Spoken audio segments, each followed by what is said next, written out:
छूट है वो हम आवाम की फलाह पर खर्च करेंगे। ज़रा समझाइएगा शाहिद सिद्दीकी साहब कि हुकूमत जो टैक्सेस की छूट ख़त्म करती है वो आवाम की फलाह पर कैसे इस्तेमाल कर सकती है?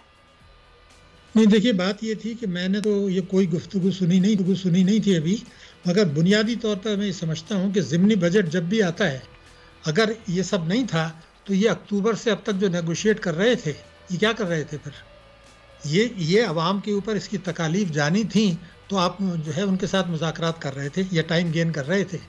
तो सवाल ये पैदा होता है कि ये ज़िमनी बजट ला क्यों रहे हैं, पहले तो हमें ये बताना पड़ेगा। इसलिए कि मैं 2-3 बातें आपको बताना चाहता हूँ।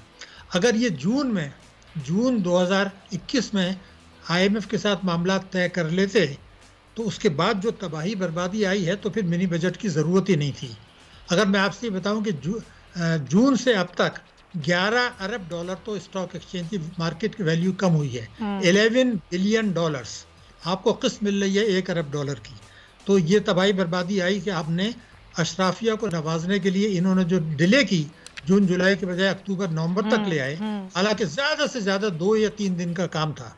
वो इसलिए किया कि शरह सूद ना बढ़ानी पड़े और अशराफिया को नवाजा गया, नंबर 1।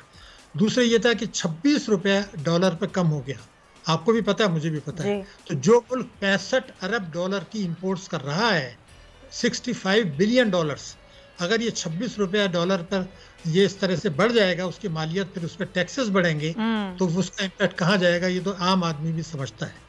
तो मेरा पहला सवाल तो ये है कि आपने जो डिले किया अशराफिया को नवाजने के लिए, तो अब इसका क्या जवाब है कि उसका बोझ अब आप आवाम पे डालें? पहली चीज़ तो ये है।